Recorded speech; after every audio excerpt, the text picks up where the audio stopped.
How are you thinking about the prospect for some relief in the short term, and what would you be looking for as clues as to whether it means more? Yeah, we think the operative word is short-term in any rally, because as we looked at the metrics today that we look for technical measures, we do see some signs of short-term oversold. You can look at things like the percentage of names under their 50-day moving average at only 5%.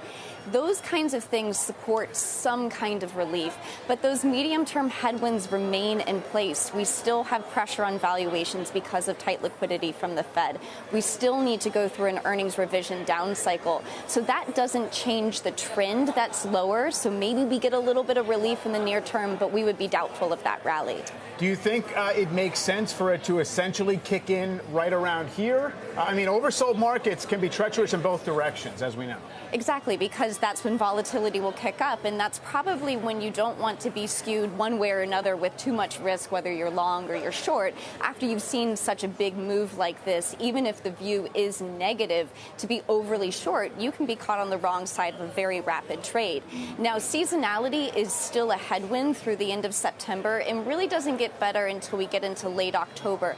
And seasonality is actually a tailwind post the midterm elections. And so that could be something that gives us a little bit of relief. You know, we have the dollar index up just 5% in a very short amount of time. Currencies don't typically move that much. Looking pretty stretched by almost any measure to the upside, as well as short-term treasury yields. Again, relentless climbs, but also looking overheated. I just wonder if that means that, you know, something's at risk of buckling, or if it just means, look, those things need to pause and maybe give stocks a little bit of a breather. And if they do pause, that could be the key reason why stocks can take a breather to the upside, because you have seen nearly parabolic moves in the dollar in yields. But I think that the trend in those areas is still very powerful to the upside, and we're not seeing any sign that those trends are getting exhausted or ready to break. And so with that being said, that's again why you would be skeptical of a rally, because we're still in this up motion on yields on the dollar. So Atlanta Fed President Raphael Bostic today was out essentially saying don't doubt the Fed's resolve on inflation. That's a very familiar message by now. We have like 24 Fed speakers this week. So we're going to get that a lot. The market's going to be kind of barraged with this idea. I do wonder, though, whether that's news to the market at this point. You know, you did see midday, there was a little bit of a wobble in the market when some of those headlines hit, and then it kind of was just, you know, business as usual thereafter. So I wonder how we're supposed to, what we're supposed to be listening for here in this current week's Fed speak. I think there's two things to listen for. The first one is the commentary around inflation, because the source of inflation, around unemployment, because the source of inflation is no longer about goods and supply chains. It's all shifted to services and the labor market. So if they start continuing to talk about needing to see unemployment go higher, that's essentially them saying that they're willing to accept a recession. The other thing to watch for is they're likely going to get questions about financial stability. Right. Markets getting roiled, you're seeing what's happening in the UK, all of that volatility. They're going to have these questions of what will you do if something really, really falls apart?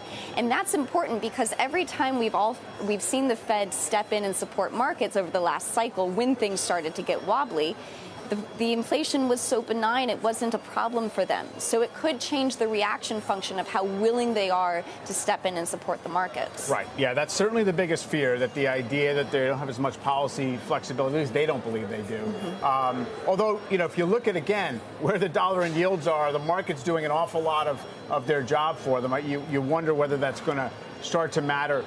Within the stock market, I know you've taken a look at kind of where there seems to remain things like valuation and earnings risk, and where maybe it's been more discounted. And, you know, in a similar vein, I keep looking at the top heaviness of the indexes and the top heaviness of the valuation in the S&P 500. What are the implications for an investor right now that says, look, the market's down 20%? On a 3-year time horizon, that's not a bad place to start thinking about getting more involved. I think the fact that we're still so top-heavy in valuations would argue that maybe we should be looking at equal weight indices instead of cap-weighted indices. So the top 5 names are about 22% of the index, but they're trading at 24 times earnings. That compares to the rest of the index at just 15 or 16 times earnings. So if you think that interest rates are going to remain elevated, those are particularly challenging for valuations within the tech space, which make up a lot of those top-heavy names. So I think that there's risk that both tech as well as those top 5 names see more valuation compression from here. So for example, tech's still trading at a 23% premium to the market.